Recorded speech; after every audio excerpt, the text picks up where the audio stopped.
bacakan susunan acara kita pada malam ini. Yaitu yang pertama, perkenalan tutor. Dilanjut dengan pemaparan materi dari jam 20.20 sampai 21.20. Kemudian sesi tanya jawab sampai 21.50. Kemudian 21.50 sampai 21.55 kita balik ke main room dan jam 22 sampai dengan selesai penutupan.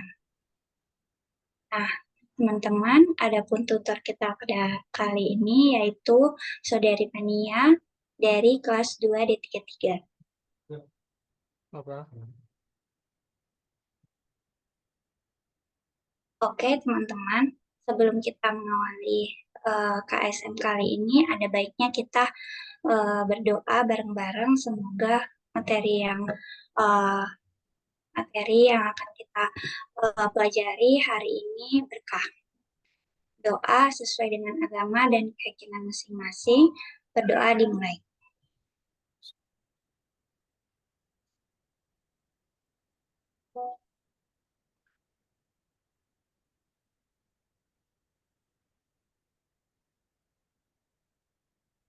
Doa selesai. Nah, apa?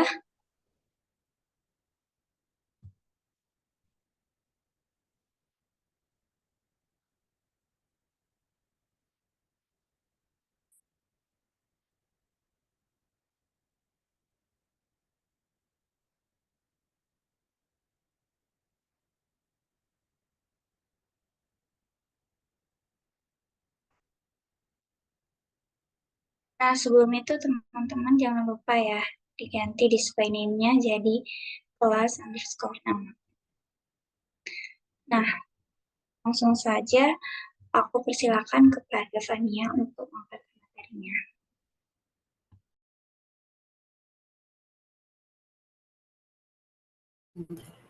Halo? Jelas.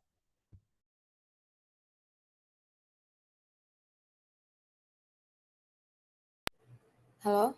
Masuk? Maaf ya, aku pakai 2 device soalnya satu lagi mau untuk share screen. Apakah suara saya sudah terdengar jelas, Mbak? Jelas, Pak. Sudah? Oke.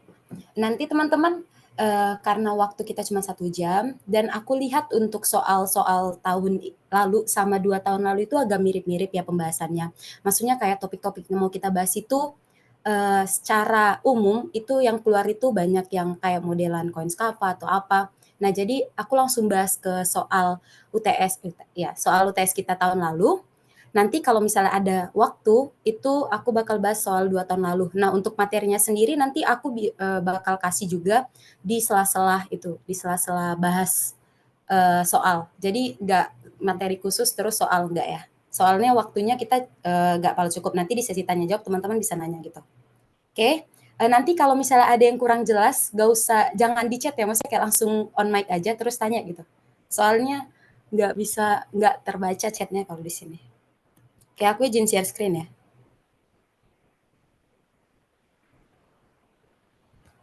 Bentar.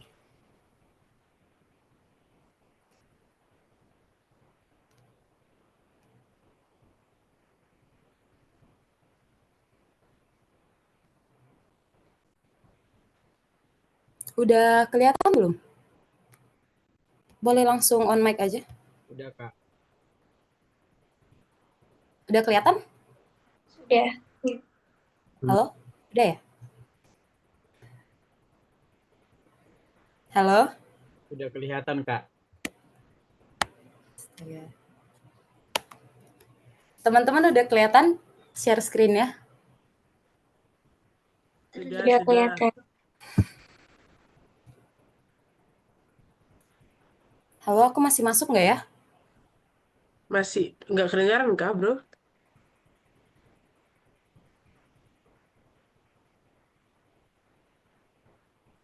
Udah, bro. P. Mohon maaf. Kayaknya nge-lag itu bukannya. Kalau misalnya mau bales, teman-teman boleh langsung on mic aja, boleh nggak? Soalnya agak susah buka itunya lagi. Oke, maaf ya, kita mulai ya.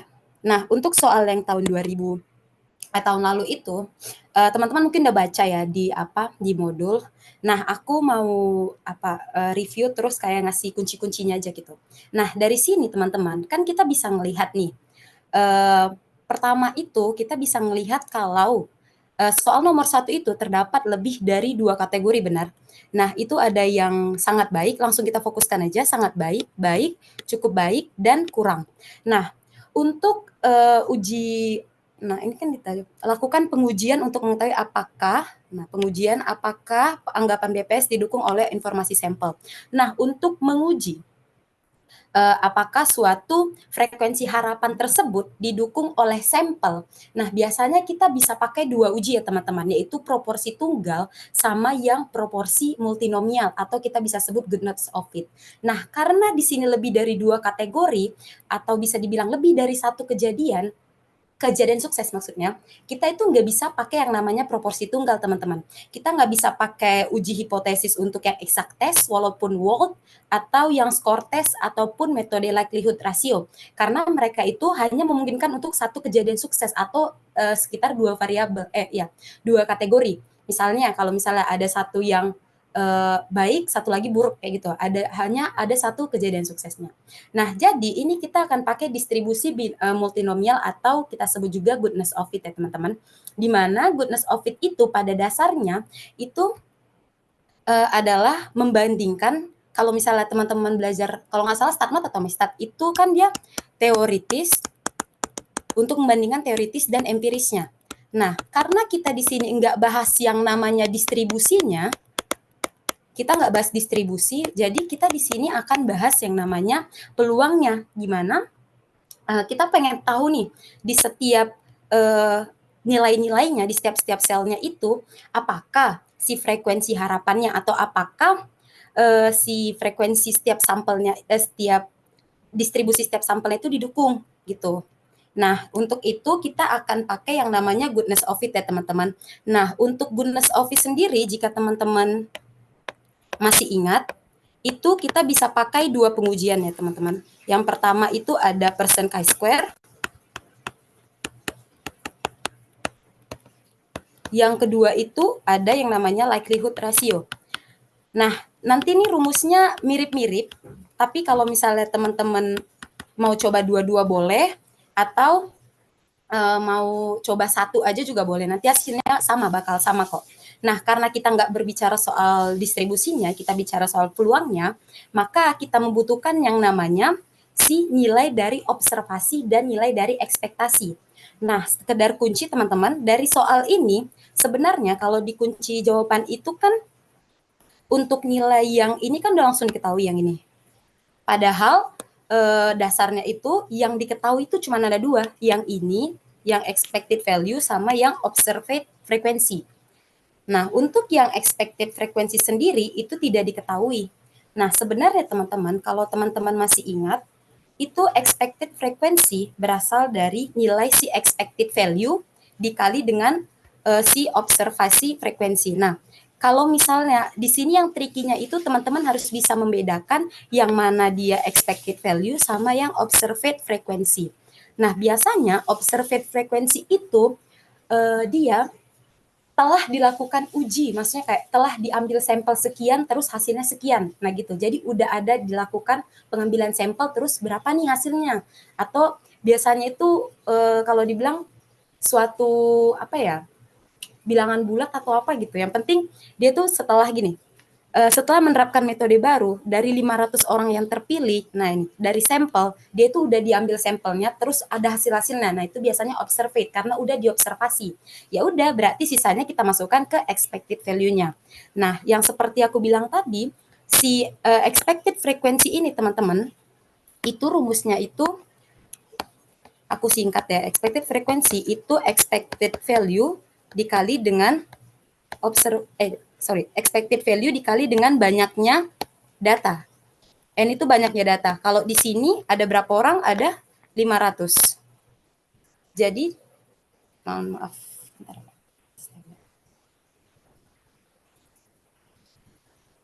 Oke, di sini ada 500.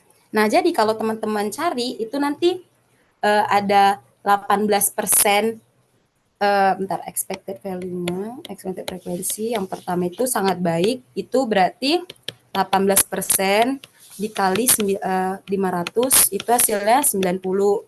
Itu. Terus yang baik 37% dikali 500. Nah, itu adalah 185. Nah, ini dan seterusnya sampai dapat yang kurang. Nah, kemudian untuk tadi kan ada dua, ada percent chi-square sama likelihood ratio. Nah, kita bisa coba dua-duanya. Kalau di modul kan cuma satu. Nah, aku bakal coba dua-duanya di sini karena cukup gampang. Nanti teman-teman, ini kan agak acak-acakan ya. Nanti kalau misalnya mau lihat jawaban yang bagusnya, maksudnya yang agak rapinya, itu bisa dilihat di modul aja. Nah, untuk yang chi-square itu kan untuk all combination lagi, all kategori. Nah, itu rumusnya kan seharusnya OI dikurang EI kuadrat per EI. Nah, ini secara sederhananya, maksudnya ini observasi frekuensi dikurang dengan ekspektasi mana tadi ya? Ya, dikurang dengan ekspektasi frekuensi, terus dibagi ekspektasi frekuensinya. Nah, jadi ini nanti kita bisa buat yang, ini kita hitung dulu ya yang chi-square-nya, terus kita buat tahap uji hipotesisnya. Kan disuruh kita nguji nih. Kita langsung cari dulu statistik hitungnya biar nanti gampang, agak rapi. Nah, jadi kan 150 dikurangi dengan langsung 90 kuadrat per 90. Nah, terus ditambah karena kan all kategorisnya sampai itu 70 dikurang 75 kuadrat per 75. Nah, ini kalau teman-teman cari, hasilnya adalah 74,216. Oke, kita kan udah dapat nilai chi-square hitungnya. Nah, teman-teman juga bisa nanti cari pakai yang likelihood-nya. Astaga.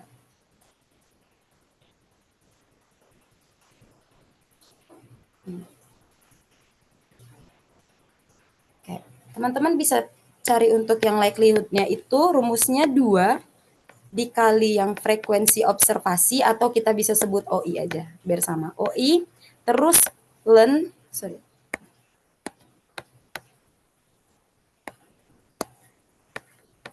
OI kemudian len OI per EI.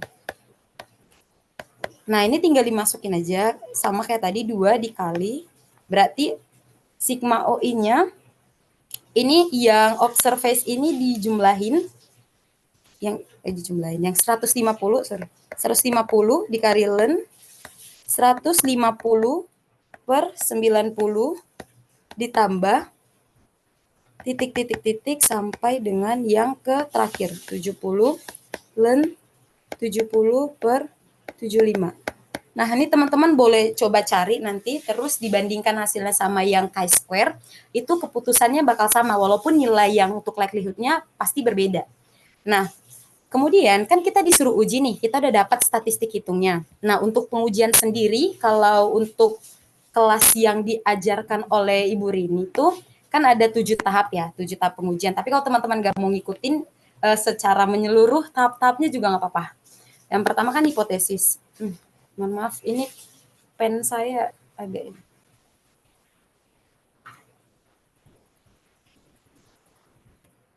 Oke. Ya Tuhan. Bentar ya.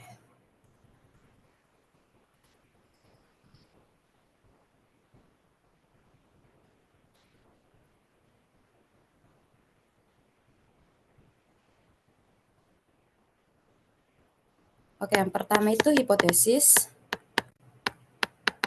Nah, hipotesisnya itu sebenarnya kita kalau untuk hipotesisnya kita tidak bisa langsung bilang kalau metode baru itu bisa gitu. Maksudnya kayak metode barunya mana tadi? Metode baru lagi.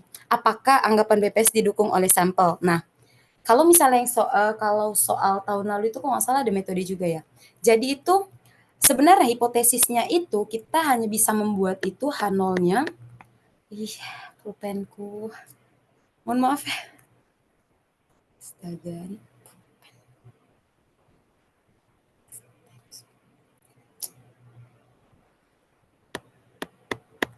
Hmm.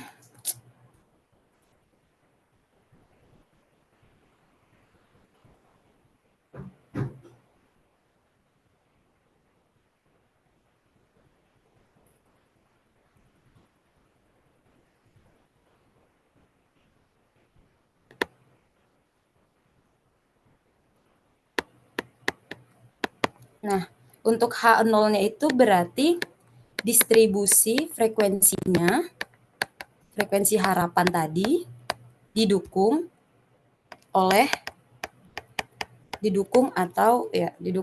si sampelnya. Atau bisa juga teman-teman buatnya frekuensi harapan sama dengan frekuensi sampel. Nah, itu tergantung dari apa yang ditanya, karena tadi kan ditanya apakah didukung oleh sampel, berarti H0-nya disesuaikan aja. Kemudian ini distribusi frekuensi harapannya tidak didukung oleh sampel. Nah, kemudian langsung masuk 7 tahapnya berarti taraf signifikansi. Ya, ini alfanya 0,05. Kemudian lanjut ke wilayah kritis. Nah, wilayah kritisnya ini sama kayak pada umumnya untuk uji chi-square, di mana si X hitungnya atau statistik hitungnya harus lebih besar dari statistik tabelnya kan. Nah, untuk yang chi-square tabelnya sendiri, itu dia derajat bebasnya adalah si alpha n kurang 1. Nah, ini harus diingat-ingat ya teman-teman biar nggak ketukar gitu. Nah, untuk alfanya kan X kuadrat. Hmm.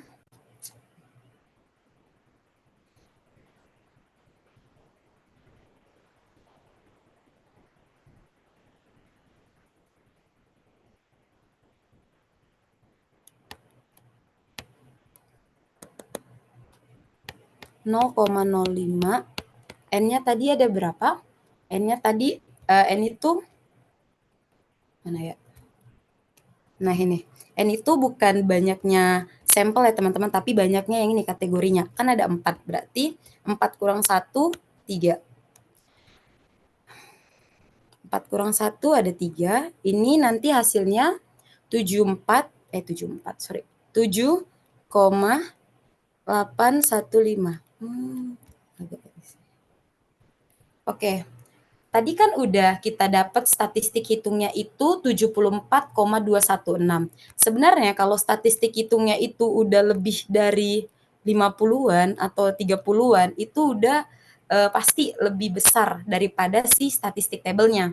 Nah, berarti otomatis karena si statistik itunya, karena si statistik hitungnya lebih besar daripada si statistik tabel, maka keputusannya apa teman-teman? Tolak H0. Oke. Nah, karena tolak H0 berarti interpretasinya apa?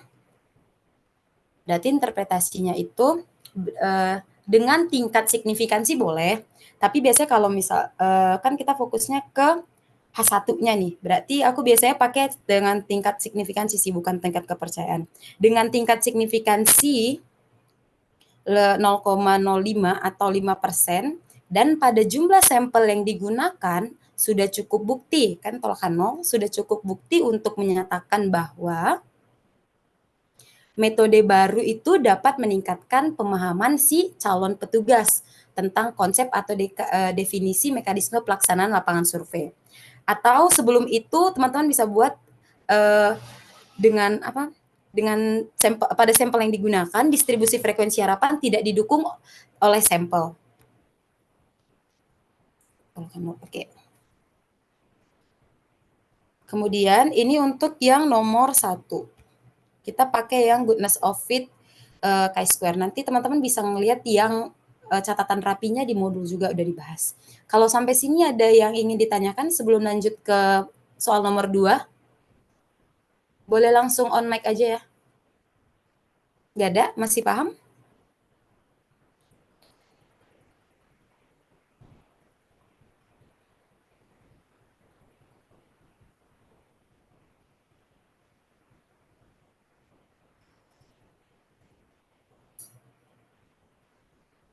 Oke, kalau nggak ada mungkin kita lanjut untuk soal yang nomor 2. Nah, untuk soal yang nomor 2, teman-teman, kan kita ini udah langsung dilihat ya soalnya. Kan di sini ditanya langsung ke fokus ke soalnya berdasarkan data tersebut apakah terdapat kesepakatan. Nah, berarti kesepakatan ini kita akan melihat yang namanya asosiasi kan. Nah, kesepakatan antar dosen, asosiasi. Nah, untuk ukuran asosiasi sendiri teman-teman, jika teman-teman ukuran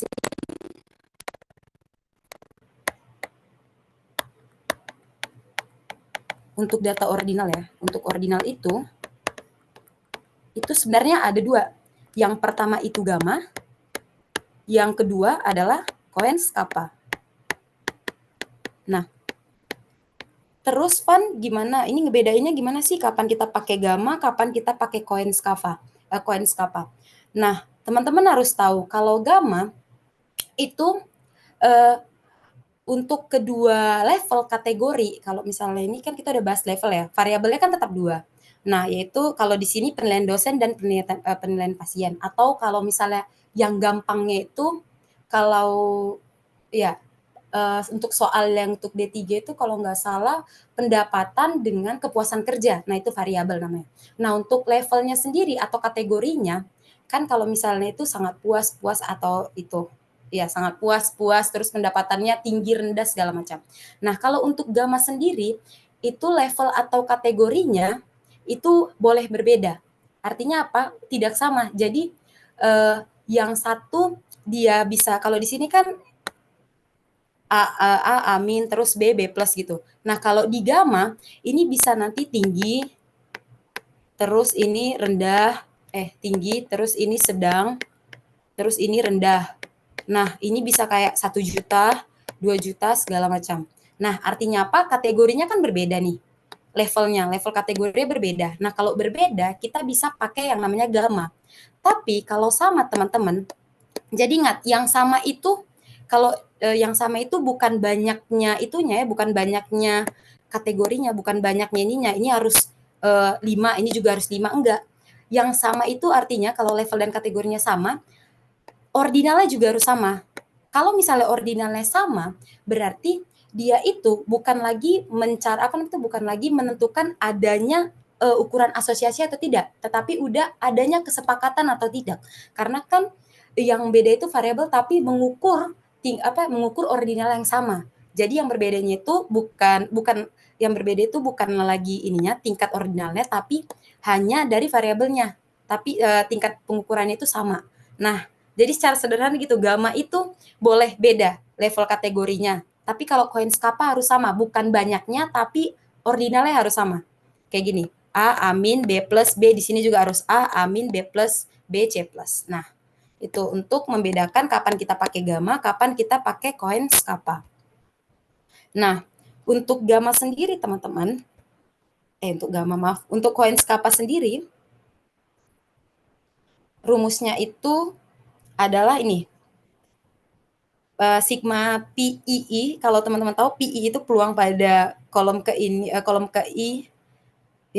baris ke I.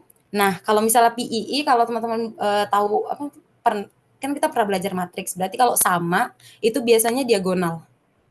Nah, jadi langsung aja untuk rumusnya ini, kalau misalnya dihafal kan kayak ribet atau segala macam. Nah, caranya itu sebenarnya cukup gampang. Pertama teman-teman harus cari P-nya. P-nya itu kan peluang ya, peluang dari suatu NIJ, peluang dari nilainya terhadap si total populasinya. Ya berarti dapatnya dari 0,1 dari mana Van? Itu dari 20 dibagi 15. Terus dapat 0,15 ini dari mana? 3 dibagi 15 gitu. Teman-teman cari si P-nya, setiap nilai P-nya. Nah, dapatlah semua nilai P-nya, termasuk yang marginalnya. Langsung dibagi aja nanti ini 0. Bagi 15 ini 0. Terus ini bisa langsung ditambah atau teman-teman nggak ditambah. Ini ditambah dulu hasil marginalnya dibagi dengan 15 lagi gitu. Jangan yang ininya ditambah. Jangan yang ininya. Tapi yang tadi di atas ditambah dulu terus dibagi dengan 15-nya. Oke, kemudian kita akan masuk langsung aja dimasukkan ke rumusnya. Cukup gampang untuk rumusnya diingat. Nah, kalau di buku itu di PPT kan ada yang pakai PII. Nah, itu sama aja mau kita pakai PII, mau kita pakai CPI sama aja. Nah, ini yang tadi aku bilang cara cepatnya itu kalau untuk PII kita akan pakai yang diagonalnya. Nah, jadi ini kita pakai yang ini. Nah, berarti langsung aja 0,1 tambah 0,175 tambah 0,25 tambah 0,2 tambah 0,75. Nah, ini nanti kita 0,075. 0,75. Nah, ini dapatnya nanti 0,8. Nah, untuk yang sigma si PI plus dan P plus I atau pakai P juga, pakai yang ini juga bisa. Bebas. Nah, itu simpelnya itu teman-teman cukup mengalihkan si marginal-marginal baris dan kolomnya. Jadi, marginal baris ke-1 dikalikan dengan belum diubah. Marginal baris ke-1 dikalikan dengan marginal kolom ke-1. Terus selanjutnya marginal baris kedua dikalikan dengan marginal kolom kedua sampai seterusnya. Jadi rumusnya itu sebenarnya nggak perlu dihafal banget, yang penting tahu aja ini tuh maksudnya apa gitu. Nah, jadi langsung aja, maaf ya kalau beda warnanya. 0,13 dikali 0,125, terus tambah 0,215 dikali 0,215 sampai terakhirnya ini 0,09 dikali 0,125. Nah, ini hasilnya nanti teman-teman bakal dapat 0,226. Nah, ya udah, terus gimana Van? Ya udah, kita bakal cari sikanya, si coins kapan nilainya. Nilainya cukup di sini kan tinggal di diagonal dikurangi sama marginal, 1 dikurang marginal kayak gitulah.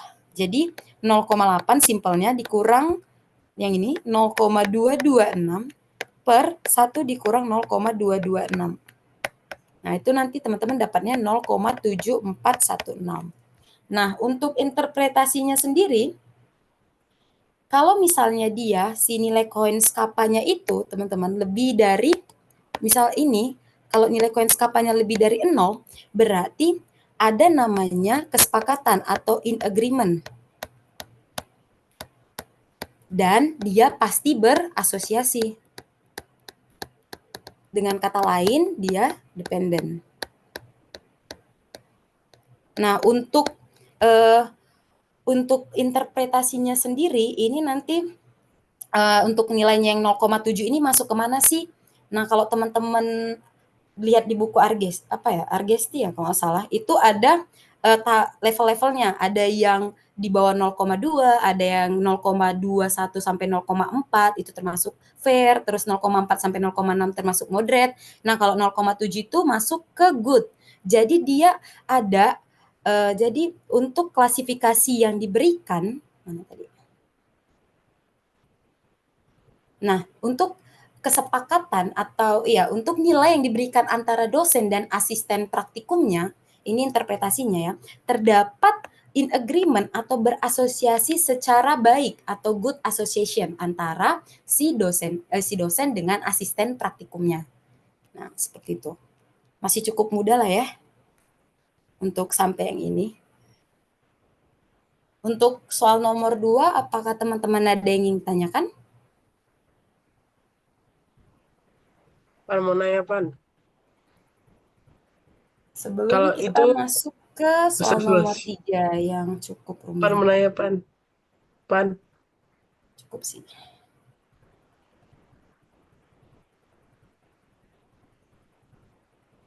Pan.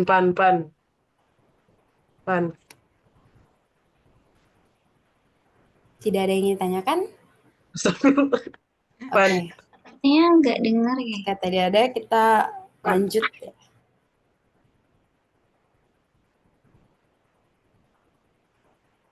Kita lanjut aja. Nah, kita lanjut untuk soal yang nomor 3. Oke.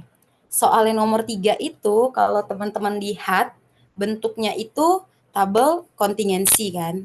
Nah, tabel kontingensinya berapa arah nih? Oh, ada yang bertanya. Aduh, mohon maaf teman-teman, kalau misalnya ada yang mau nanya, langsung on mic aja, jangan di chat, nggak terlihat soalnya. Udah. Langsung aja on mic, nggak apa-apa. Oi, P. Halo? Halo. Pan. Maaf ya. Kayaknya belum kedengaran deh. Bentar. Udah on mic, Kak. Udah penting juga sih pertanyaanku. Sorry. Astaga. Ya. Astaga. Maaf. Ya, nggak apa-apa. Nah, oke, coba ulang. Udah nggak mood sih sebenarnya. Oke.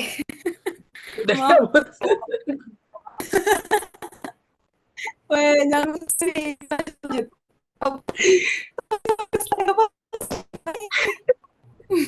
Enggak, tapi intinya apakah sebenarnya itu penilaian asosiasi Put, yang dari ngomongnya. udah ngomong. Udah dengar, udah. Iya, udah lanjut. Nah, apakah sebenarnya Aduh, penilaian maaf ya. dari asosiasi si Kappa ini sama dengan asosiasi kayak di person gitu?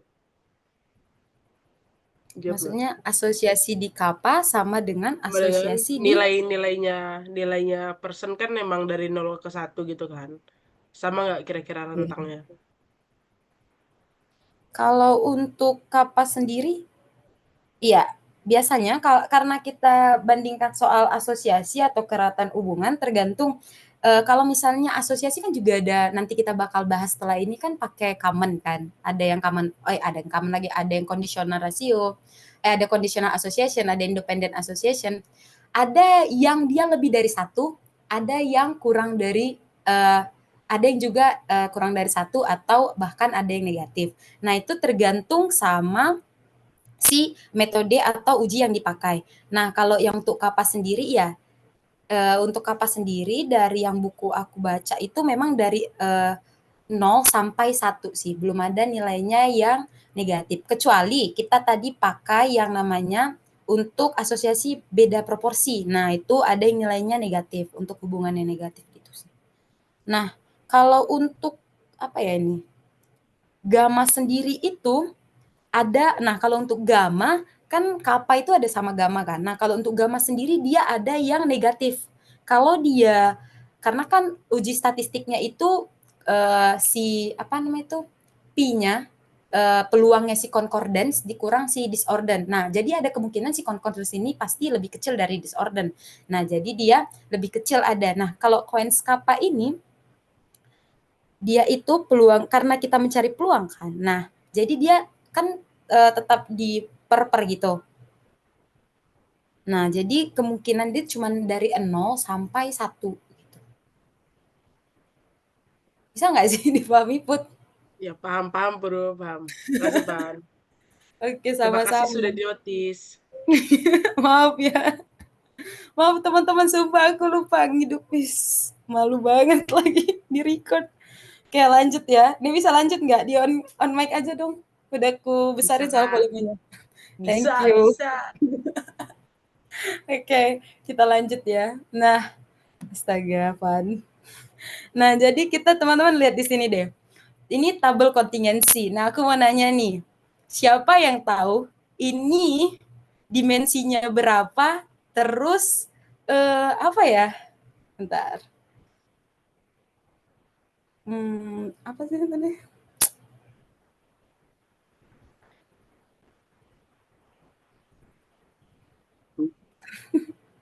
Ukuran tabel kontingensinya Nah, 2 kali 2 kali iya. 3. Wis, Ilham, itu mau aku tanya, ukurannya berapa, dimensinya berapa? Kalau dimensinya berapa, Ilham? 3 Ya, alat. nice. Nah, jadi teman-teman sekedar replay aja. Kalau dimensi itu kita lihat dari si variabelnya. Nah, di sini kan kita 3, tabel kontingensi 3 lah, berarti variabelnya 3. Nah, kalau misalnya ukuran, nah ini baru kita lihat dari level atau kategorinya. Nah, dilihat karena ada 3 variabel, setiap variabel ada berapa level nih. Nah, yang bersekolah itu ada 3. Yang lainnya ada 2, berarti 2 kali 2 kali 3. Wis, Ilham.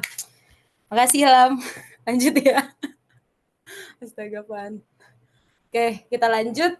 Nah, ini teman-teman kita udah dikasih bantuan. Jadi ini kayak udah dikasih langsung nilainya Concordance, nilainya Mantel-Hansel, CMH, sama BD test. Jadi ya nggak perlu ngitung-ngitung susah lagi lah ya. Dan terus ini juga udah dikasih itunya kok. Ya, benar.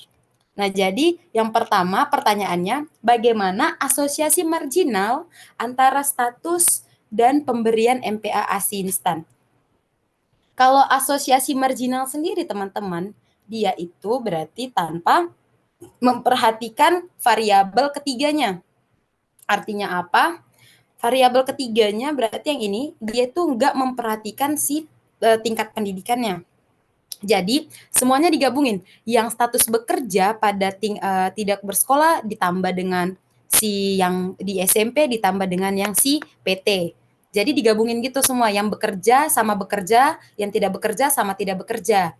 Jadi setelahnya kita akan buat tabel 2 arah, tapi tanpa memperhatikan si tingkat pendidikan. Nanti beda sama yang untuk asosiasi kondisional atau ya COR, conditional odds ratio. Nah, jadi ini kita bisa buat, maaf ya, karena bisa jelek banget. Nah, ini bisa kita buat berarti, astaga. Nih, misalnya nih.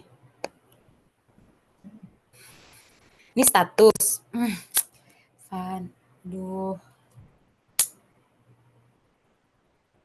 Maaf. Ini status. Nah, ini MPAASI. MPASI instan. Nah, ada ya, ada tidak. Karena kita tidak memperhatikan si pendidikannya, maka ini hanya bekerja dan tidak bekerja. Maaf ya, tulisannya jelek. Nah, seperti yang aku bilang tadi, tinggal teman-teman tambahkan aja 45 tambah 45, 90 tambah 50, 140. Terus yang tidaknya 31 tambah 31 tambah 20, berarti 82. 29 tambah 33 tambah 23, berarti ada 85, sama 25 tambah 33 tambah 20, ada 78. Nah, kemudian kan kita disuruh cari asosiasi marginalnya, berarti kita cari pakai MOR. Sebenarnya MOR itu sama kayak odds ratio, cuman ya itu tadi, karena marginal kita nggak bakal memperhatikan variabel ketiga. Jadi cara nyarinya juga pakai cara cepat aja, nggak usah teman-teman cari odds yang awal, langsung aja kali silang gini, maka kita bakal dapat MOR-nya adalah si 140 kali 78 per 82 kali 85. Nah, ini nanti teman-teman dapat 1,567. Nah, kalau untuk di conditional association sendiri, baik dia itu COR ataupun MOR, atau istilahnya bersyarat lah, bersyarat variabel ketiga. Nah, kalau untuk MOR itu, kalau untuk MOR, dia interpretasinya, kalau misalnya dia MOR-nya tidak sama dengan 1, berarti ada apa? Ada hubungan atau ada asosiasi antar variabelnya. Kalau dari sini berarti ada asosiasi antara status dengan pemberian MPA ASI. Atau kita bisa sebut juga dengan marginal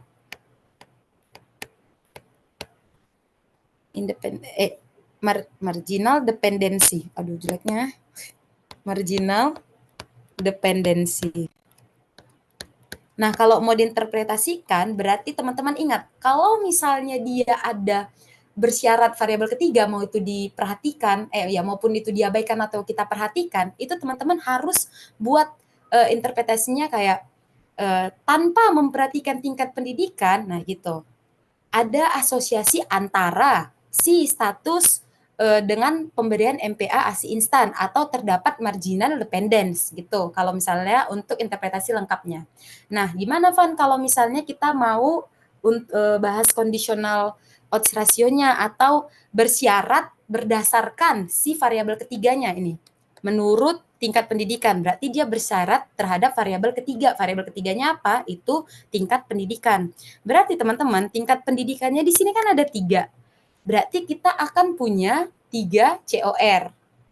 Nah, jadi kita bakal punya 3 COR. COR yang pertama itu untuk yang si tidak tamat SD. Ya kan? Ya, tidak sekolah. Ya, tidak sekolah atau SD. Nah, untuk yang kedua kita ada si SMP, SMA. Nah, untuk yang ketiga baru kita ada si PT. Ya, perguruan tinggi.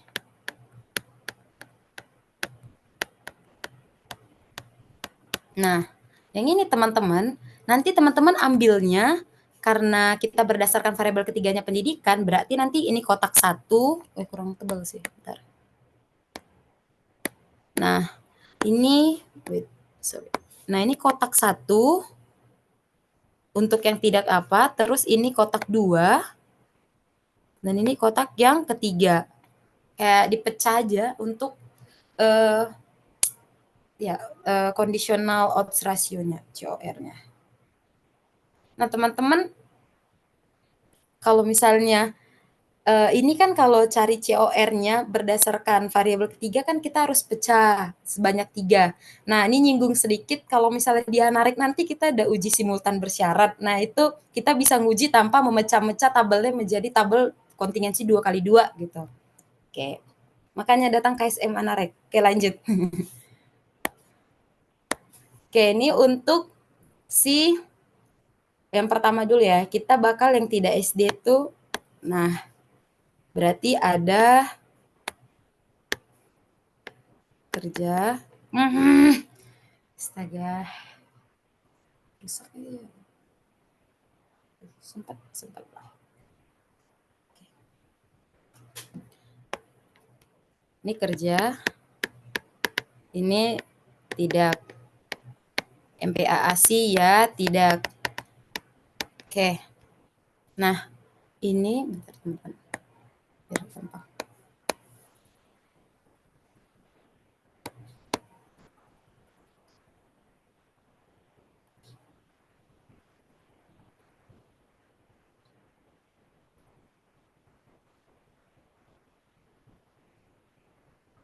Oke. Nah, ini yang kerja tadi berapa? Yang di sininya nih. Bisa dilihat 45 31 29 25. 45 astaga. 45 31 29 25. Nah, ini langsung kita cari COR-nya. Sama kayak tadi, tinggal dikali silang aja. Berarti 45 kali 25 per 31 kali 29. Nah, ini dapatnya akan 1,251. Nah, ini juga interpretasinya tidak beda jauh sama yang MOR. Bedanya apa? Kalau misalnya di sini dia tadi ada asosiasi antar variabelnya kan. Nah, ini juga ada. Ini juga sama. Ini ada asosiasi antar variabel. antar variabel, tapi namanya bukan marginal dependence, melainkan conditional dependence. Conditional dependence. Nah, jadi interpretasinya itu teman-teman sama kayak tadi. Kan tadi tidak memperhatikan, berarti ini untuk tingkat pendidikan terakhir yang ditamatkan adalah tidak sekolah atau SD, terdapat asosiasi antara si ibu yang bekerja, ibu yang bekerja memberikan makan pendamping ASI instan, MP instan. Berarti ibu yang bekerja memberikan makan MP ASI instan 1,251 kali. Ingat, lebih besar dari 1 berarti lebih besar. Lebih dari 1 interpretasinya kali lebih besar. Berapa kali lebih besar? Kalau kurang dari 1 berarti berapa kali lebih kecil. Kalau dibalik bisa, Van? Bisa. Kalau dibalik bukan interpretasi yang dibalik, tapi nilainya juga harus dibalik. Jadi 1/1,251. Berarti nanti untuk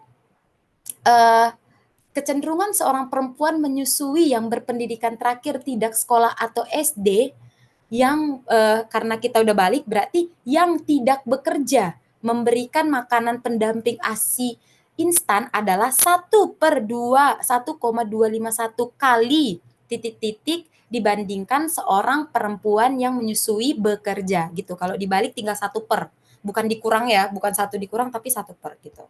Nah, ini juga sama, tinggal teman-teman isi aja nanti bisa dicoba isi latihan gitu biar agak cepat kita ininya.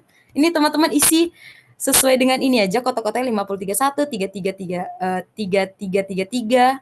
Terus kalau untuk yang PT itu 4520, 2320 atau bisa lihat di modul. Nah, ini COR-nya kita bakal dapat sekitar 1,613. Ini COR-nya kita dapat 1,956. Nah, teman-teman, aku mau nyinggung dikit walaupun nggak apa ya. Teman-teman masih ingat untuk ini ada yang namanya Simpson paradox, di mana kalau variabel yang kita uji, maksudnya untuk kondisional asosiasi, baik memperhatikan variabel ketiga atau tidak, kalau hasilnya itu berbeda atau ada asosiasi yang berbeda, misalnya yang MOR-nya ternyata ini kan lebih besar dari 1 nih. Kalau misalnya MOR-nya ternyata lebih kecil dari 1, berarti kan otomatis dia lebih cenderung lebih kecil ya, lebih kecil dibandingkan bla bla bla. Nah, kalau misalnya ada salah satu yang berbeda dari yang 3 ini teman-teman, berarti itu kita ada yang namanya Simpson paradox. Artinya tidak terdapat, kalau bahasa sederhananya adalah, adanya perbedaan arah asosiasi. Ingat, kalau Simpson paradox itu arah asosiasi. Itu ada perbedaan arah asosiasi. Arahnya. Nah, perbedaan arah asosiasi antara variabel yang kita uji tadi yang kondisional, baik yang dia MOR yang tanpa memperhatikan atau COR yang dengan memperhatikan variabel ketiga. Nah, atau secara sederhananya COR-nya beda lah sama MOR-nya gitulah, Simpson paradox. Nah, tapi ini kan karena sama, ya berarti nggak terjadi Simpson paradox. Mana tahu soalnya ada yang nyinggung gitu, ya kita bahas sedikit aja. Oke, kemudian yang C, apakah terdapat bukti ada asosiasi homogen antara bekerja dan pemberian MPASI instan? Nah, teman-teman, yang ini aku akan nyinggung agak banyak karena nggak tahu juga di tahun lalu itu nggak pala keluar sampai yang, ya di tahun ini ada keluar CMH, tapi tahun lalu enggak kayaknya. Nah, jadi kita harus tahu dulu gimana sih caranya kita tahu adanya asosiasi homogen. Tahap-tahapnya secara sederhana aku bakal kasih tahu yang dengan bahasa yang gampang lah. Nah, jadi yang pertama teman-teman, kan kita bakal punya yang namanya, nanti kalau misalnya ada yang mau nanya langsung aja ya. Jam segini soalnya sempat ya. Nah, kan kita mau nguji adakah asosiasi homogen atau homogeneous association kan. Aduh, pulpen. Maaf ya teman-teman, bentar. Astaga. Oke. Nah, kita ada homogeneous. Bagaimana kita caranya untuk menguji apakah ada homogeneous association atau hubungan asosiasi homogeneous. Nah, sebenarnya homogeneous association itu adalah kalau misal di sini kita masih bicara soal odds ratio, berarti peluang dari adanya interaksi dua variabel terhadap si given-nya. Artinya apa? Terhadap variabel ketiga atau bersyarat variabel ketiga. Dalam arti di sini kita mau lihat nih teman-teman, apakah si rusak lagi nih.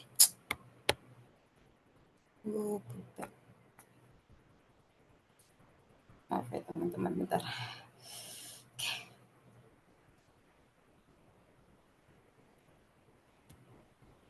Nah, apakah si X, Y bersyarat si Z, si Z itu artinya variabel ketiga ya. Variabel ketiga itu apakah si X dan Y, variabel 1 dan 2 itu bersyarat variabel ketiga untuk kategori 1, itu sama dengan odds ratio dari X dan Y bersyarat variabel ketiga untuk kategori 2 sampai, kalau situ kan 3 kategorinya, X dan Y untuk kategori yang ketiga. Nah, begitu juga nanti kalau bersyarat, ini untuk kalau bersyarat si Z-nya, tapi kalau misalnya ada lagi yang bersyarat si Y-nya, bisa Y untuk bersyarat. Bentar. Nah, Y1, Y2. Begitu juga nanti untuk si X, bisa juga bersyarat si X. Kalau di sini kita bisa buat bersyarat si X1 karena cuma 2, bersyarat si X2. Nah, kita mau lihat nih, apakah adanya homogeneous association atau asosiasi homogen.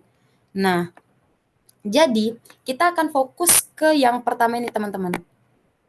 Karena kita variabel bersyaratnya itu atau bersyaratnya itu variabel ketiga adalah si Z-nya. Jadi kita fokus ke yang untuk yang pertama ini. Nah, jadi si Z-nya itu kan ada banyak ya teman-teman.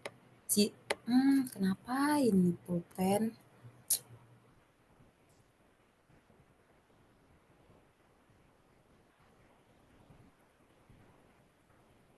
Nah, si Z-nya itu kan ada banyak. Ada yang Z-nya itu untuk kategori 1, untuk yang kedua, kategori yang ketiga. Nah, masing-masingnya ini pasti akan menghasilkan yang namanya odds ratio kan.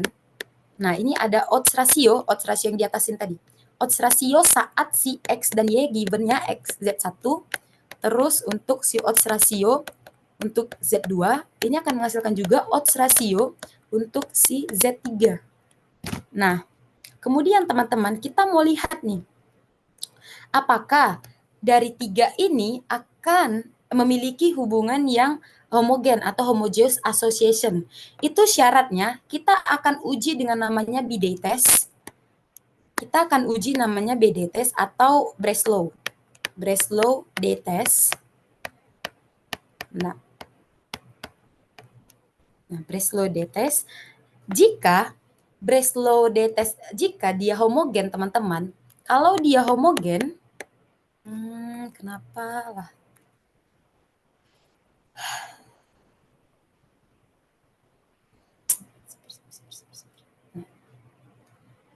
Jika dia homogen,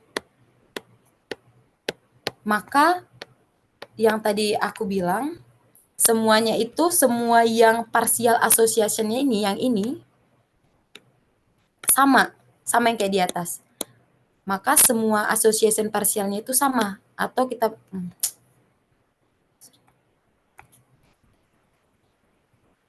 Nah, jika dia homogen, maka asosiasi parsialnya itu sama.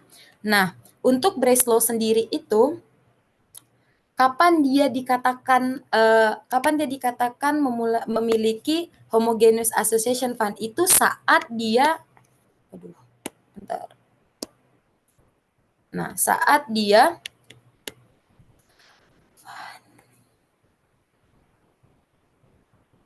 apa ini? Oke. Saat dia gagal tolak H0. Jeleknya. Oke.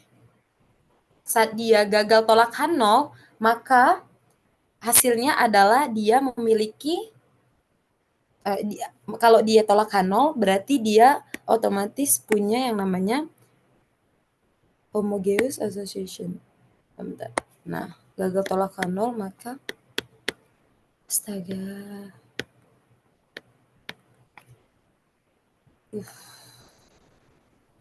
Oh ya.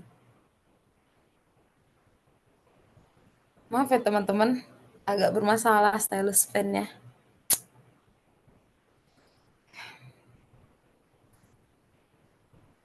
Oke. Jika BID testnya itu gagal tolak H0, maka dia homogeneous association. Nah, setelah kita tahu dia itu homogeneous association, nah kita uji lagi nih teman-teman.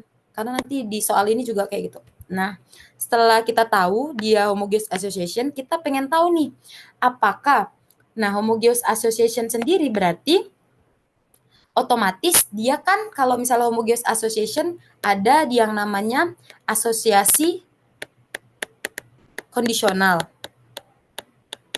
Apa itu asosiasi kondisional? Yaitu ada variabel yang bersyarat. Jadi pada saat XY bersyarat Z1 gitu.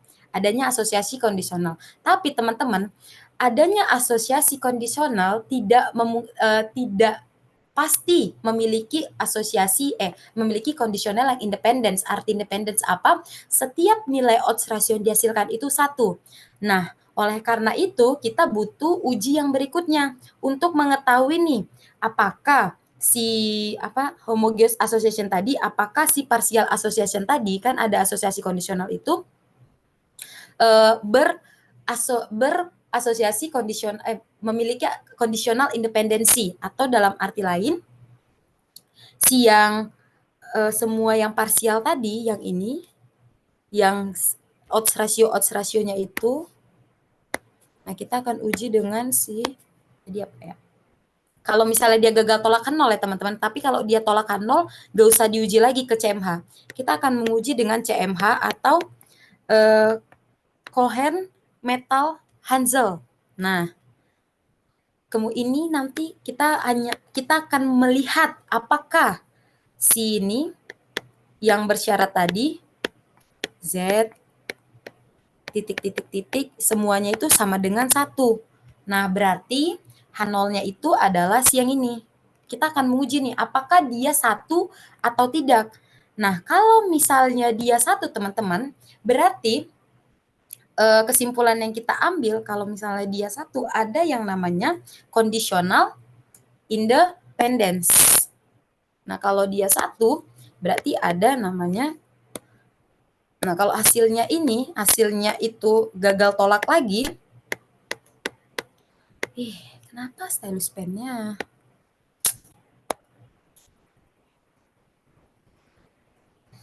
Ini nggak sempat. Maaf.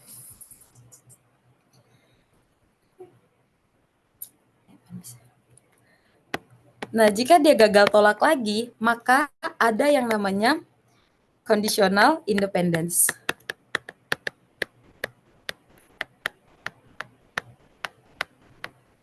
Nah, kalau misalnya ada conditional independence, berarti semua odds rasionya itu nilainya 1 kan. Nah, terus Van gimana kalau dia tolak H0? Apakah langsung berhenti aja bilang dia ada conditional dependence? Nah, secara teoritisnya teman-teman, kalau dia tolak H0, kalau misalnya dia tolak H0, di sini aku buat ya. Kalau misalnya dia kenapa dengan stylus penku? Astaga. Kalau misalnya dia tolak H0 teman-teman, kalau misalnya dia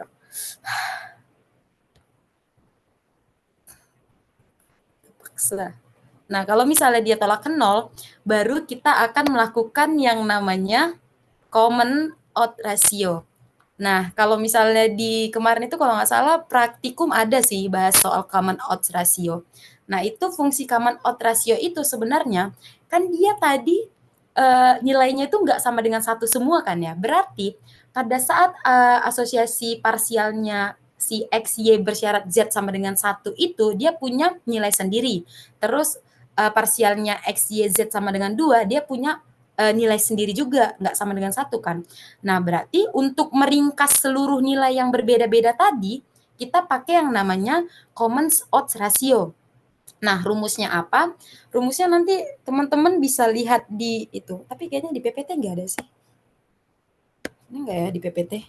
Kayaknya nggak ada juga sih. Makanya kemarin itu disuruh cari ya sama Ibu Novi kalau nggak salah. Nah, rumusnya itu, maaf ya teman-teman, aduh, stylus pen. Astaga. Nah, jadi untuk common odds ratio sendiri, kita buat CMOR lah, berbeda sama COR, sama kondisionalnya. Itu sigma dari si K atau kategori pada yang level ketiga itu, yang bersyarat itu, N22K dibagi N plus plus K per sigma dari K, N12K, N21K per N plus plus K. Atau kalau misalnya teman-teman apa, nanti boleh diminta, bisa dilihat lagi cara maksudnya N11K, N22K itu apa dari contoh yang kemarin udah dikerjain. Tapi kalau misalnya masih bingung boleh ditanya, nanti PC aja nggak masalah sih. Nah, kemudian setelah kita tahu kan, jadi setelah kita dapat kita dapat cornya lah istilahnya, COR, nah conditional odds ratio-nya per baris-barisnya tadi. Nah, kita mau uji nih.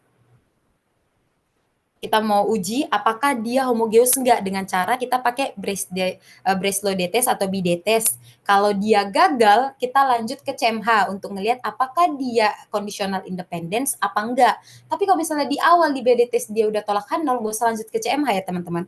Nah, setelah di CMA ternyata dia tolak, nah seharusnya secara teoritis itu kita harus menguji common out ratio agar kita bisa interpretasikan bagaimana sih asosiasinya yang terjadi antar selnya. Nah, oke, kita lanjut yang nomor C-nya, bagaimana apakah terdapat bukti? Berarti kita uji nih. Nah, kalau untuk uji sama, nah untuk yang BD test berarti kita akan uji BD test.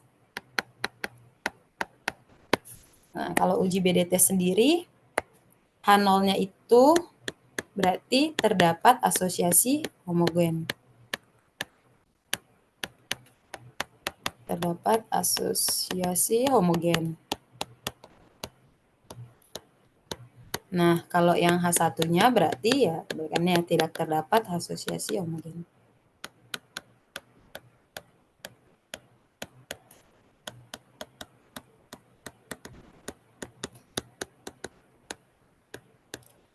Nah, kalau misalnya terdapat asosiasi homogen teman-teman, berarti secara otomatis itu si odds ratio kalau kita bahas untuk pertemuan 7 nanti terakhir, untuk yang saturated atau yang untuk bersama-sama itu kan nggak ada. Artinya dia tidak ada namanya asosiasi 3 arah karena kita asosiasinya untuk yang homogen. Artinya asosiasi 2 bersyarat sekian gitu, bersyarat 1 gitu. Jadi kalau misalnya dia gagal tolakan 0, berarti dengan kata lain itu tidak ada asosiasi 3 arah gitu. Kalau berarti dia tolakan 0, ada asosiasi 3 arah. Makanya kita nggak bisa cari yang mana apakah asosiasi yang parsial itu bernilai 1 apa enggak. Nah, karena tadi sebenarnya ini ada itunya, ada chi-square-nya. Kita nanti ujinya pakai chi-square kan, chi-square BD test.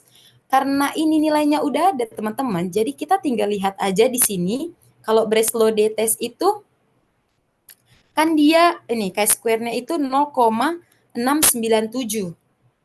Nah, berarti hitungnya itu adalah 0,697. Nah, 697 dan untuk si p-value adalah berapa tadi ya? 0,706. 0,706. Nah, ini teman-teman bisa bandingkan dengan chi-square berderajat bebasnya. Nah, chi-square itu derajat bebasnya artinya kan ada derajat bebasnya dikurang R dikurang 1.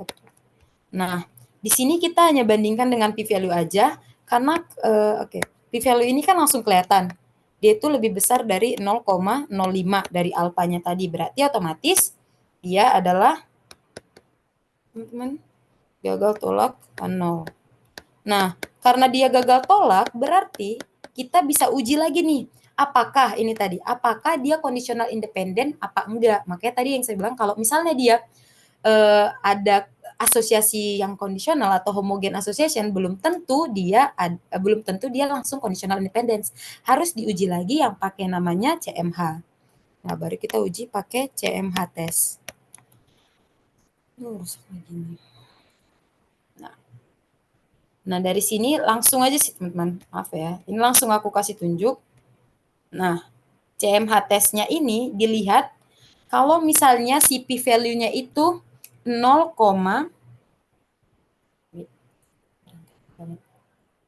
nah, si p-value-nya itu 0,034, berarti lebih kecil dari 0,05.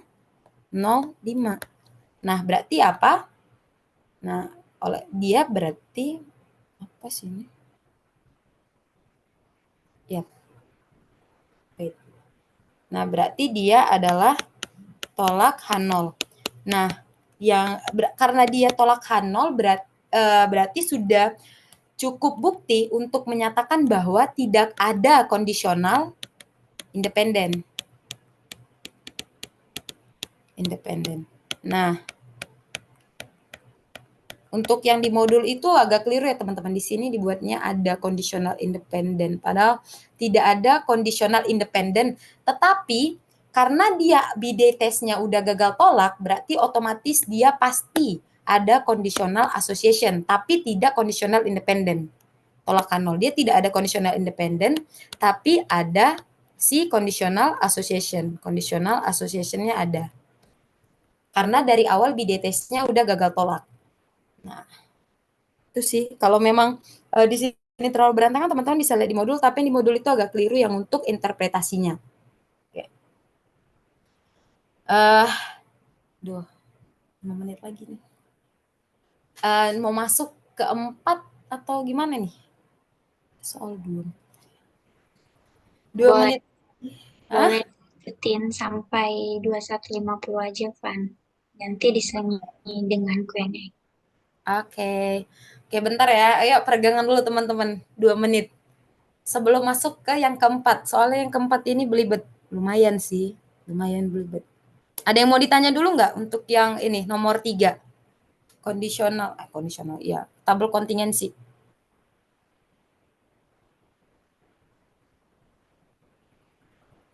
Ada? Langsung on mic ya.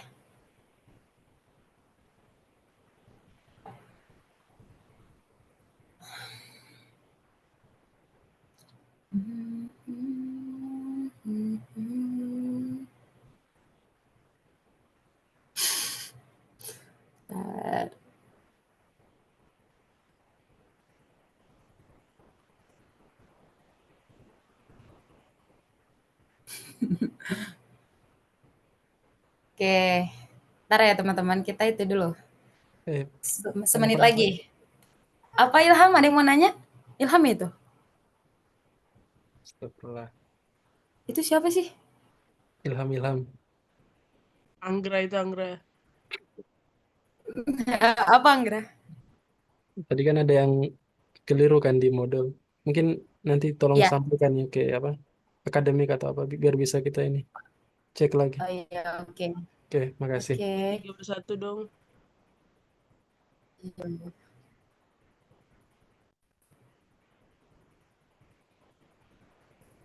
Makasih bro. Put, bentar lagi Put. Peregangan dulu kok Put.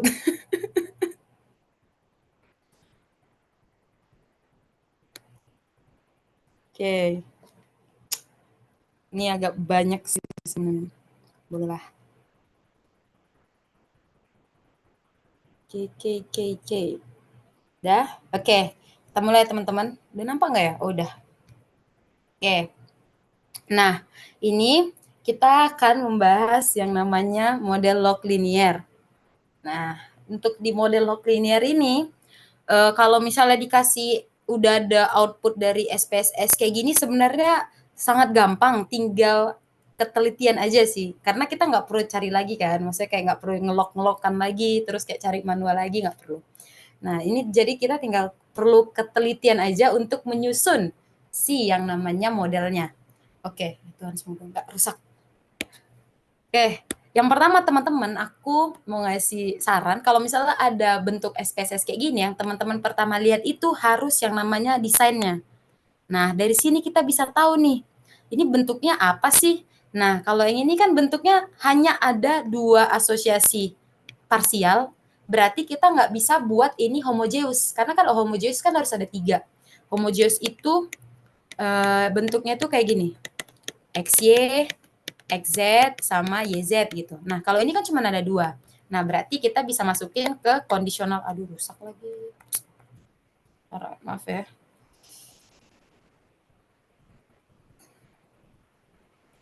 Nah, kalau misalnya bentuknya cuma 2 kayak gini, kita bisa masuk ke conditional independence. Oke. Karena dia 2 itu kayak XY, tapi dia nggak bersama-sama.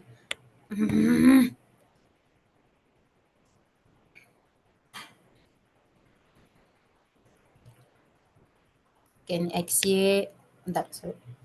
Ada yang XY, terus ada yang XZ, terus ada yang YZ. Tapi ini nggak sama-sama langsung diukur kayak gini ya, beda.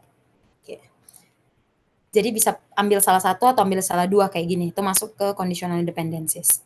Oke, kemudian karena dia conditional independencies teman-teman, nah kalau teman-teman ingat itu, kan ini berarti dia tabel, lihat dulu, ini tabel kontingensi berapa arah sih? Nah, jika dilihat di sini, ini kan ada tabel kontingensi 3 arah ya. Ini 1, ini 2, ini 1, perdesaan perkotaan itu 1, terus ini lapangan 1 sama status ketahanan. Oke, berarti dia ada tabel kontingensi 3 arah. Nah, sebenarnya yang ini, wah 3 arah nih pasti banyak. Sebenarnya enggak teman-teman, karena kita harus tahu, walaupun nggak dikasih tahu di soal ini, nah biasanya dan secara teoritis itu ada yang namanya variabel referensi. Nah, variabel referensi sendiri itu adalah variabel kategori terakhir. Keuntungannya apa sih, Van? Nah, kalau misalnya dia cuman tadi apa yang ukurannya 2, ini kan 2 kan? 2 kali 2 kali 2. Berarti otomatis kita hanya punya 1 yang namanya ya nih, punya 1 yang namanya conditional independence. Kalau bisa dilihat ini, yang lainnya kan 0, 0. Nah, lihat, cuman ada nilai ini, cuman ini doang. Yang ini, yang ada asosiasinya. Yang ada tanda bintang. Yang lainnya 0, 0. Kenapa? Karena variabel terakhirnya kita anggap variabel referensi. Nah, terus kenapa, Van, kalau misalnya variabel referensi? Kalau teman-teman ingat, kan kita kalau ini cara mencari si ininya sendiri, si lambdanya sendiri, itu kan kita pakai log kan. Log si, kalau misalnya lambda baris lah, misalnya kita ini buatnya lambda baris, X-nya baris kan. Log si I, log dari total marginal si I per total per semua totalnya di marginal si K per totalnya. Artinya apa? Nah, ini kita bisa lihat. Berarti mana tadi tabelnya? Nah, ini. Berarti secara otomatis kayak kita bandingkan 40 dibagi dengan tahan pangan. Mana sih tahan pangan? Nah, 40 per totalnya. Jadi kayak 40 per totalnya, berarti ini total keseluruhan ini. Misalnya kita buat totalnya N lah. Nah, per 35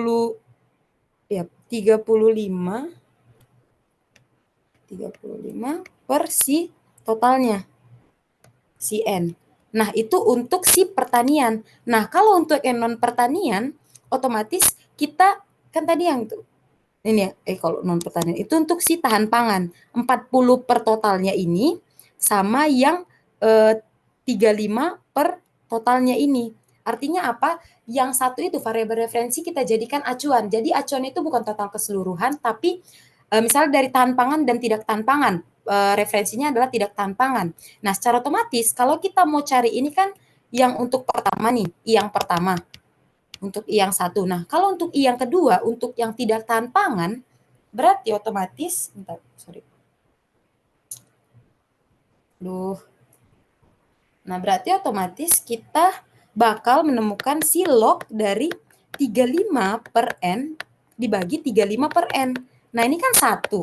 Nah, log 1 itu sama dengan 0. Makanya setiap yang ada setiap yang ada kategori 2-nya, apapun itu, mau di baris, mau di kolom, kenapa? Karena kan sama-sama ukurannya. Makanya kita harus tahu ukurannya. Ukurannya kan itu sama-sama 2 kali 2 kali 2 kan. Nah, berarti setiap ada angka 2-nya, itu maupun baris atau kolom ataupun si Z-nya itu akan menghasilkan angka 0. Nah, makanya hasilnya ini banyak yang 0.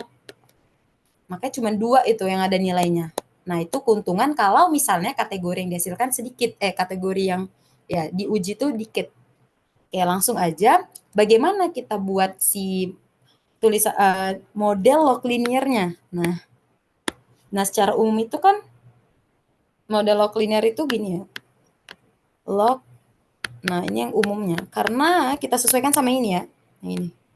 Nah, itulah gunanya kita harus tahu dulu desainnya.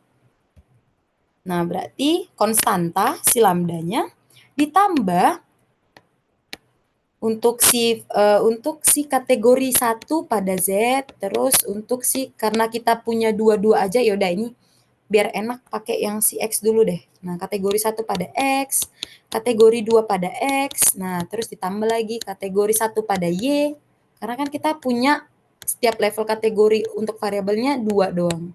2 pada Y, tambah si kategori 1 pada Z, tambah kategori 2 pada Z.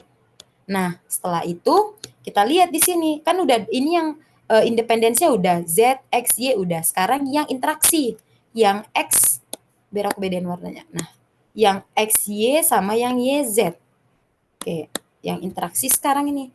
Nah, yang interaksi X, Y. X-nya tadi ada 2, Y-nya juga ada 2. Berarti dia tinggal buat aja pada saat dia 1, X, Y pada saat dia level 1, kategori 1 gitu. Ada X-nya 1, Y-nya 1, kemudian pada saat X-nya 1, Y-nya 2. Semua kemungkinannya dibuat ya teman-teman. Pada saat X-nya berarti 2, Y-nya 1. Pada saat si X-nya 2, Y-nya 2. Nah, setelah itu X, Y udah selesai nih. Kita lanjut ke si ini, Z, Y.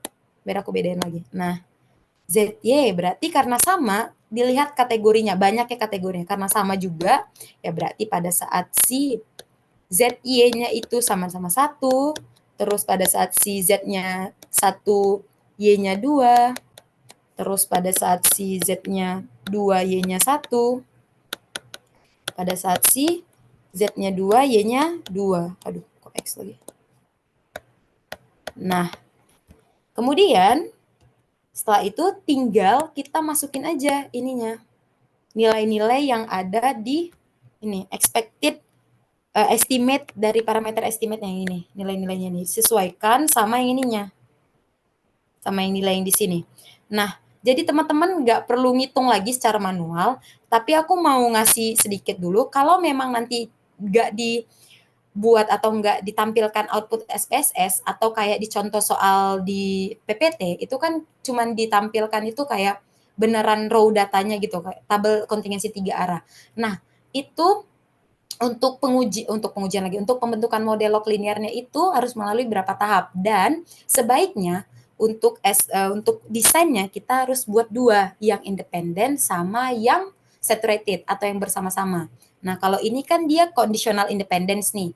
Nah, karena dia udah ditetapkan kan. Nah, kalau yang belum itu, kalau misalnya kayak di PPT, kita harus buat 2, antara yang independen aja, yang X, Y, Z, dan satu lagi yang saturated atau lengkap, X, Y, Z, XY, XZ, YZ, sama XYZ gitu.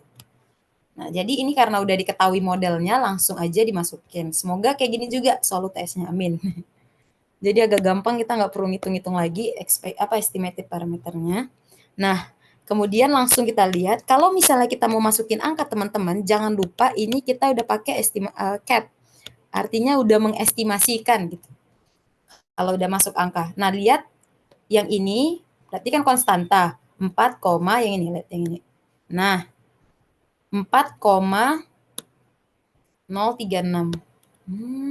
Rusak lagi. Maaf ya.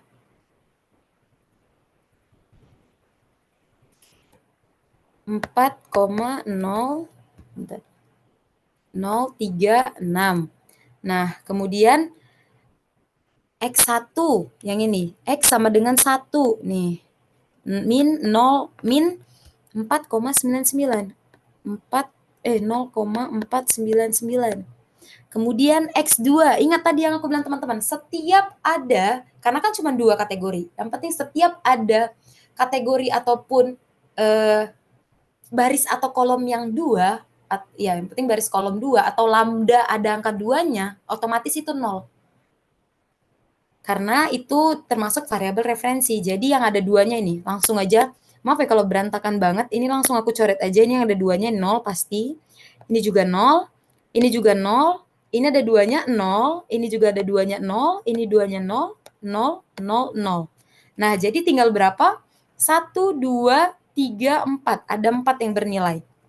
Sama yang ini. Coba dihitung 1, 2, sama yang konstanta, berarti 5. 1, 2, 3, 4, 5. Nah, benar kan? Kalau misalnya teman-teman mau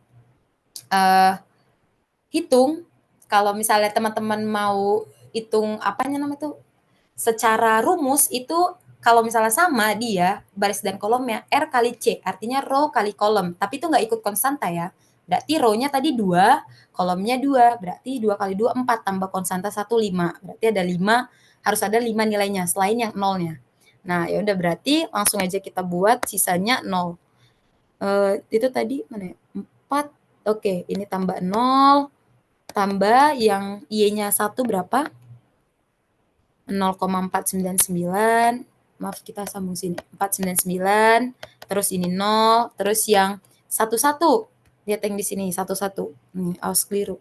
Nah, terus kayak 0,499, terus ini tambah banyak ini 0 ya, 1, 2, 3 0 ya semua, 0, 0, 0.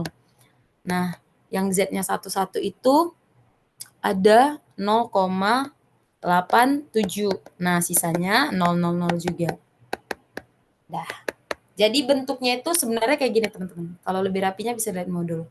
Nah, itu model log linear untuk hasil SPSS yang ini. Berdasarkan yang udah ditentukan model log linearnya. Oke, kita lanjut.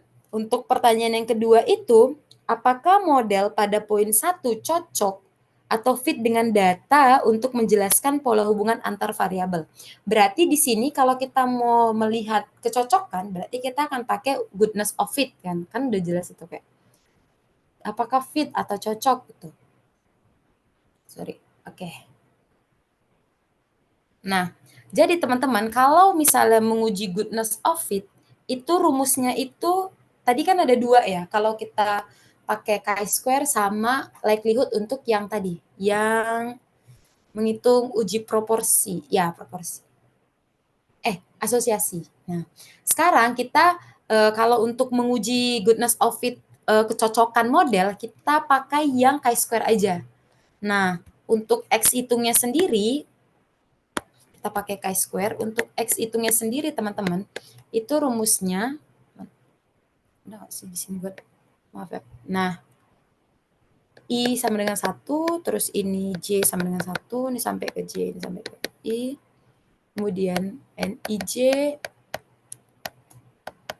J kuadrat per. Nah, teman-teman lihat di sini. Ada si estimasi per itu ya. Nah, penduganya nih. Yang si mu cap IJ-nya. Nah, dapat dari mana si mu cap IJ-nya itu? Berarti kita harus cari dulu setiap si estimasi parameternya. Oke. Nah, sebelum itu kan kita juga butuh data raw datanya, raw data lagi. Kita juga butuh data aslinya, nilai aslinya yang ini. NIJ kan nilai asli per setiap selnya. Nah, kita harus buat tabel kontingensinya yang ini. Pindahin aja teman-teman, 40, 35.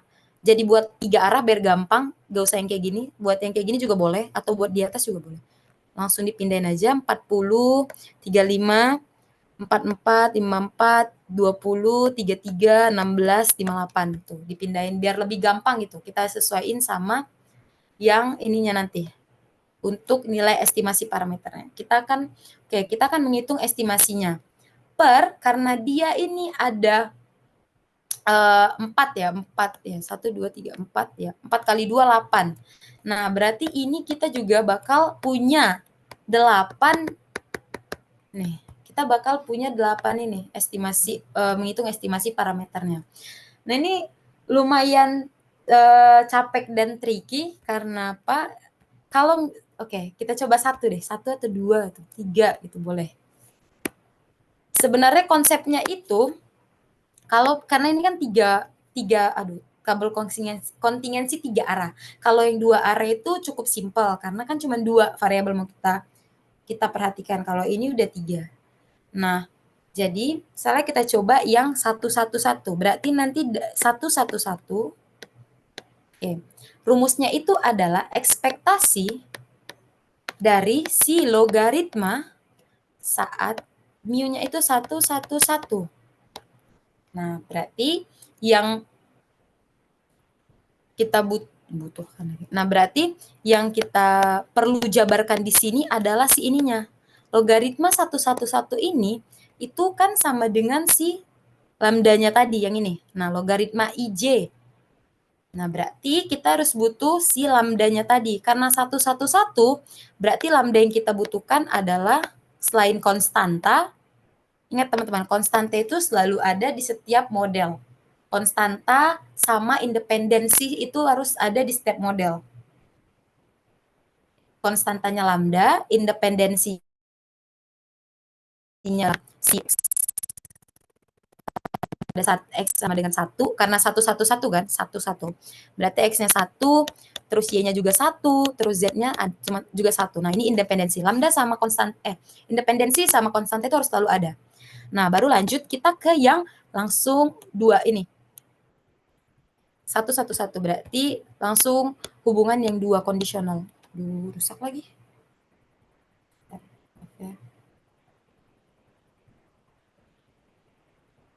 Nah, berarti pada saat 111 ini kan berarti ini X, Y, Z. X, Y, Z.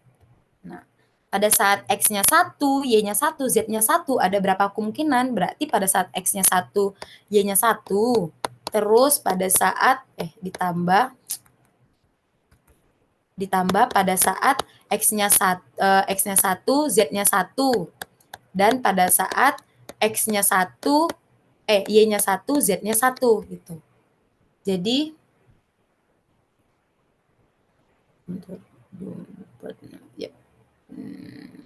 pada saat X-nya 1, Y-nya 1. Oke. Nah, pada X-nya 1, mana sih nilainya ini? Nah, sorry. Keliru tadi. Nah, maaf teman-teman. Yang ini jangan lupa juga, mohon maaf, aku kasih itu dulu disclaimer. Nah, jangan lupa juga ini disesuaikan sama si itunya ya. Sesuaikan sama model. Dengan modelnya. Nah, karena tadi modelnya itu cuman ada independensinya X, Y, dan Z, Y, berarti otomatis di sini juga X, Y, dan Z, Y aja.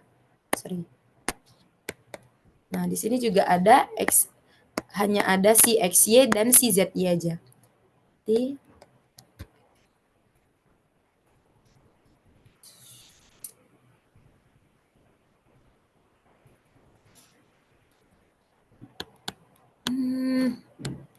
nah, hanya ada si X, Y, dan si Z, Y saja. Begitu juga seterusnya, teman-teman bisa dilihat di sini. Biar pelan-pelan dihituin aja. Nah, pada saat berarti kita akan mencari 8 kan? Kan tadi kolomnya ada 8, nilai selnya ada 8. Kita akan mencari 8 perhitungan estimasi parameternya, yaitu pada saat si X-nya 1, Z-nya 1, ya, X-nya 1, Z-nya 1, Y-nya 1, tapi dan dilihat juga modelnya itu hanya ada hubungan Lihat di sini. Cuman hanya hubungan si, aduh kebesaran. Nah, hanya ada hubungan si XY sama si ZY untuk semuanya. Nah, jadi harus disesuaikan juga sama modelnya. Oke. Kalau misalnya, oke kita coba yang ini, 1, 2. Berarti otomatis, ingat teman-teman, selalu ada yang konstanta sama independence-nya. 2-nya itu adanya si Y-nya. Oke, berarti ini urutannya Z, X, Y. Oke. Nah, jadi si Y-nya ada 2. Otomatis antara 1, 2, XY atau ZY. Nah, ini berarti si X-nya yang 2. Nah, bisa lihat sini X-nya 2, berarti 21 atau enggak 11, karena si Z-nya di sini 1. Terus kemudian teman-teman bisa acak sih sebenarnya. Ini bisa XYZ, bisa ZXY, atau bisa YZX, terserah, tapi harus berhati-hati pada saat penempatan si ininya. Nah, trikinya itu di situ sebenarnya. Nah, jadi teman-teman harus nyoba semua kemungkinan, tapi jangan keliru ininya, sama harus disesuaikan dengan modelnya. Nah, setelah dapat, nanti teman-teman kalau memang ini terlalu kecepatan dan masih bingung, boleh di PC atau tanya pribadi, nggak apa-apa. Nah, setelah itu kita dapat ini semuanya, nilainya ada 8, yang ini, kita masukin ke dalam tabel-tabelnya. Disesuaikan juga sama yang itunya. Jadi, untuk yang 111 berarti daerah pedesaan 1, untuk pedesaan, pertanian, dan tantangan kan 111. Nilainya 42,014. Disesuaikan juga. Berarti ini 112. Pedesaan, pertanian, terus tidak tahan pangan. 112 berarti ada 3616 gitu. Disesuaikan, dimasukin nilai-nilainya sesuai dengan yang ini. Kemudian setelah dapat baru kita bisa menghitung si chi-square-nya. Nah, menghitung si chi-square-nya kalau misalnya, halo? Ya, ada yang mau nanya? Halo? Halo, halo? Ada yang mau nanya nggak? Itu tadi siapa yang on cam? On mic? On mic. Ya Allah. Oke, kita lanjut ya. Nah, berarti NIJ-nya nilai asli si sel dikurangi dengan estimasi dari si penduga parameternya, estimasi parameternya. Nah, berarti 40 tinggal kita kurangin aja, teman-teman. 40 dikurang dengan 42,014 dikuadratin per 42,014. Terus ditambah 3, ini berapa tadi yang intinya? 35 dikurang 33,616 dikuadratin per 33,616. Ini sampai terakhir itu berapa ya? Ini 58. 58 kurang 56 dikurang yang ini. Jadi ini kurang ini disesuaikan sama kolom-kolomnya. 56 599 dikuadratin per 56,599. Nah, ini akan menghasilkan 0,815. Nah, kalau misalnya kita lihat dari ini, sebenarnya mana tadi ya? Gak ada. Oke. Kalau misalnya kita lihat dari ini, kita akan bandingkan, kan kalau uji itu pasti ada X tabelnya kan. Nah, jadi untuk wilayah kritisnya teman-teman, wilayah kritis untuk, aku lupa lagi. Nah, tapi nanti teman-teman sesuaikan ya urutannya kayak uji hipotesis pada umumnya, yang 7 itu, atau boleh, yang penting disesuaikan aja sama urutannya. Itu X kuadrat hitungnya harus lebih besar dari X kuadrat tabel. Nah, di mana di sini X kuadrat tabelnya adalah X kuadrat saat 1 dikurang apa? Min 2. Nah, min 2-nya ini, 2-nya ini, kok min lagi? 2-nya ini dapat dari mana? 2-nya ini dapat dari si, bukan jumlah kategori, tapi N kurang 1. Artinya berapa banyak variabelnya dikurang 1. 3 dikurang 1, 2. Nah, jadi kalau misalnya dia cuma 2, teman-teman, maka nanti X hitungnya itu akan, kalau misalnya, yang ini, nah kategorinya kan ada 2 nih. Oke. Sorry. Maaf. Oke. Nah, ini maaf. Ini dari ya benar. N dikurang 1 dikali K dikurang 1. Artinya apa?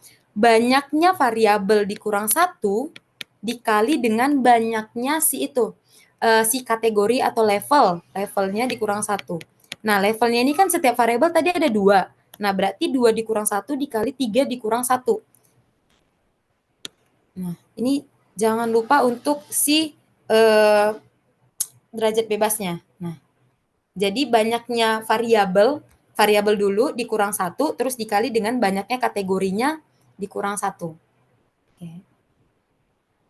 Karena ini kan variabel setiap kategorinya kan sama-sama 2. Kalau misalnya ada yang lebih dari 1, berarti nanti dikalikan dengan yang misalnya ini ada 3 tambah 1 lagi, berarti 3 kurang 1 dikalikan lagi dengan 3 kurang 1.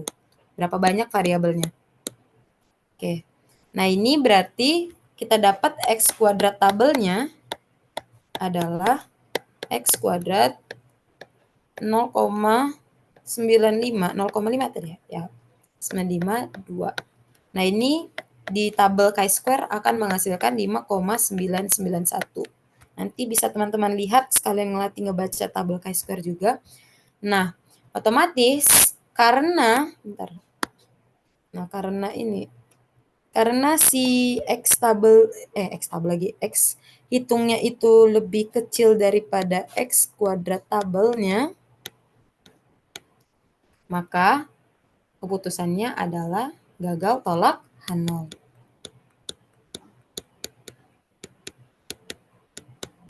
Nah, aduh, aku lupa lagi ngasih itunya ya. Ngasih H0-nya itu apa sih, Van? Ini nih. Nah, jadi teman-teman, karena tadi kita mau uji kecocokan, kalau misalnya hipotesis itu sama sebenarnya pada dasarnya untuk uji chi-square yang pertama. Adanya hubungan pasti yang ada gitu. Kalau H0 itu pasti ya terdapat gitu. Atau cocok atau sesuai dengan itunya, sesuai dengan positif lah dibilang, positif vibe-nya. Jadi ini modelnya cocok gitu. Modelnya cocok atau fit. Nah, kalau H1-nya kebalikannya, modelnya tidak cocok. Sama kayak tadi yang kita di awal uji chi-square. Adanya hubungan, ada asosiasi, terus yang H1-nya pasti tidak ada asosiasi gitu. Pada dasarnya kalau chi-square itu sama. Yang positifnya di H1, yang negatifnya yang positifnya di H0, yang negatifnya di H1. Tapi diperhatikan lagi, dibaca-baca lagi PPT-nya. Nah, berarti gara-gara gagal tolak H0, otomatis modelnya itu fit. Oke, modelnya fit atau cocok. Nah, kalau misalnya jika hasil poin kedua bahwa modelnya itu cocok, teman-teman, kita baru bisa menginterpretasikan hubungan dari odds rasionya. Kalau misalnya odds rasio ini sama kayak odds rasio pada yang kita bahas juga sebelumnya, di soal sebelumnya itu. Berarti teman-teman tinggal pecah aja, kita bakal ada 2 odds rasio berarti di sini kan. Kita akan ada 2 odds rasio. Mana yang bagus? Nih. Berarti kita akan ada 2. Sorry.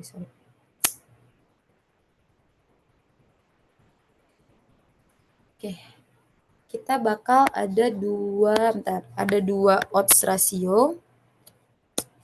Conditional odds ratio, di mana yang pertama itu, kalau conditional odds ratio berarti ada satu variabel yang kita itu kan syaratkan. Nah, di sini yang kita syaratkan itu daerah tempat tinggal. Nah, berarti kalau misalnya ditinggal di pedesaan, aduh, ini kenapa rusak banget? Kalau kondisional itu berarti ada satu variabel syaratnya atau variabel givennya. Nah, kalau misalnya dia perkotaan, ya tuh. Maaf ya teman-teman, ngelek stylus pennya. Kalau misalnya dia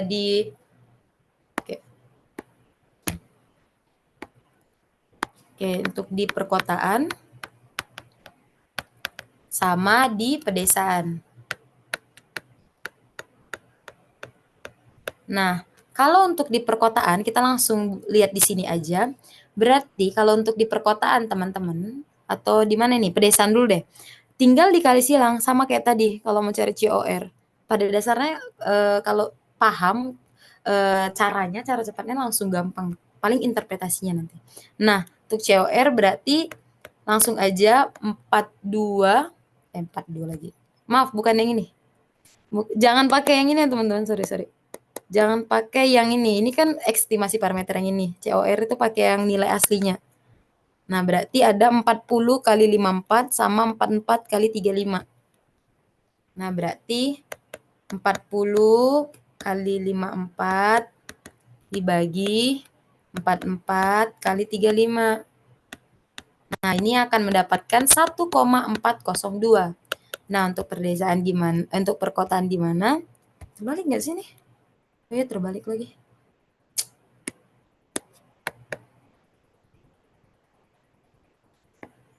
Ini untuk pedesaan. Ini untuk perkotaan. Nah, untuk perkotaannya gimana? Sama, ini tinggal dikali silang aja. 20 kali 58, 16 kali 33. 20 kali 58, 16 kali 33. Nah, ini akan menghasilkan nilainya adalah 2,196. Nah, kalau interpretasinya gimana? Sama kayak COR pada umumnya, berarti kalau teman-teman ingat ya, COR kita di sini tadi nggak ada bahas relatif risk kan. Nah, kalau misalnya kita bahas COR, rusak akhirnya. Aku jelasin aja. Kalau kita bahas COR, berarti kita akan membahas soal kecenderungan. Kalau misalnya relatif risk, kita akan membahas soal risiko. Nah, kalau untuk beda peluang, kita akan membahas soal lebih sering gitu, keseringan atau peluangnya lebih banyak gitu. Karena ada 3 ukuran susah kan, beda peluang, terus conditional odds ratio sama si apa tadi ya? Satu lagi, odds ratio sama relative risk. Beda peluang, odds ratio, relative risk. Nanti dibuka lagi PPT-nya, ada juga keterangan situ. Nah, jadi di sini karena dia lebih besar dari 1, langsung aja kan ini COR ya, bukan tanpa memperhatikan, tapi saat atau kita bisa bilang ini untuk mana tadi ya? Nih, untuk daerah tempat tinggal di pedesaan,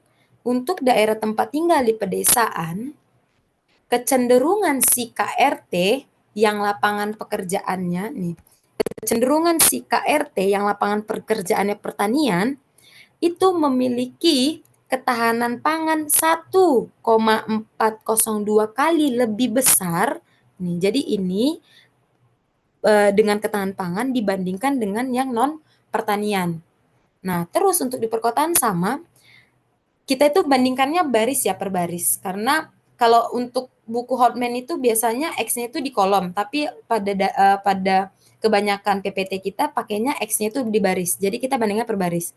Jadi untuk yang perkotaan, nah jadi untuk daerah tempat tinggal perkotaan, lapangan pekerja KRT dengan lapangan pekerjaan pertanian itu memiliki status ketahanan pangan yang ini. Status ketahanan pangan 2,196 kali lebih besar, bandingkan ke baris ke bawahnya, dibandingkan dengan non pertanian gitu.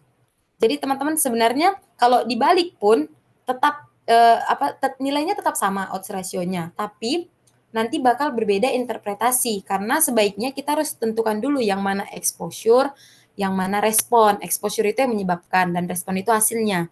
Dan kalau dari sini udah jelas, yang menyebabkan itu pasti lapangan pekerjaan terhadap ketahanan pangan. Jadi ini exposure-nya, yang ini responnya. Oke. Untuk nomor 4 sampai sini, apakah ada yang tanyain? Oke, pas beda lebih 4 menit sih. Oke, udah selesai untuk bahas soalnya. Aku kembaliin ke MC deh. Baik, terima kasih untuk Fania atas penjelasan materinya. Oke, teman-teman semua, apakah ada yang ingin ditanyakan? Kalau tidak ada, mungkin Aku minta tolong ke Fania untuk dikirim ya ininya. Rata-ratanya yang ini.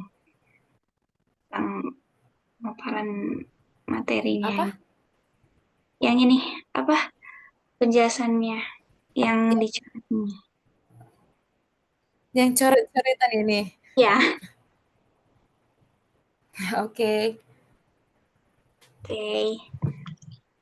Ya teman-teman nggak perlu balik ke main room lagi ya, langsung bisa leave aja. Terima kasih atas Bentar dulu. kehadirannya teman-teman semua. Iya, Apa? dokum dulu, dokum. Oh iya, kita dokum dulu ya teman-teman. Buat yang buat yang bisa on cam, bisa silakan di on cam dulu ya.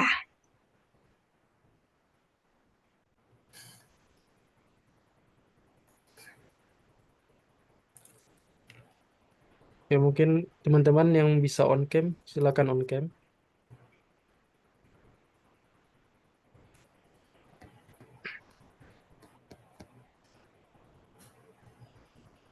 Ya mungkin aku tunggu sampai 21557 ya.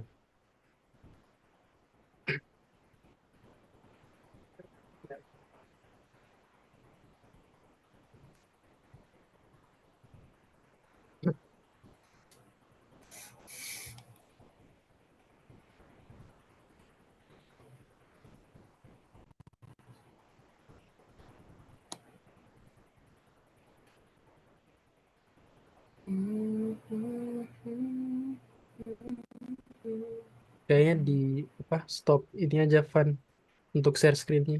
Stop Hah? share. Oh, sorry. Aduh, gimana ya? Bentar. Astaga, maaf. Stop share screen. Ya. Oke, udah? Oke, udah. Oke, berarti udah ini ya. Oke, mungkin gaya formal dulu. Oke, 1, 2, 3. Oke, mungkin gaya bebas. Oke, bebas. Oke, 1, 2, 3. Oke, udah cukup sih. Bentar kayak ini nggak usah deh. Lanjut lah. JJ bang. Siap. Kurang 1 untuk JJ. Kurang 1, Gra. Tapi JJ. Oh ini Genesis nggak sih? Gimana ya? Oh, boleh. Kurang 1 nggak sih itu? Aku lupa Genesis itu yang gimana ya? Gini ya nggak sih? Itu ya. Oke. Oke. Oke, 1, 2, 3. Oke. Itu udah aman ya. Aman. Makasih banyak teman-teman. Semangat. Ya mungkin udah bisa di Tunggu live JJ ya. ya. Makasih banyak ya guys udah hadir. Makasih Makasih banyak 17 bro. orang yang bertahan sampai akhir. Nggak muntah adik kalian. Terima kasih semuanya. Boleh. Makasih.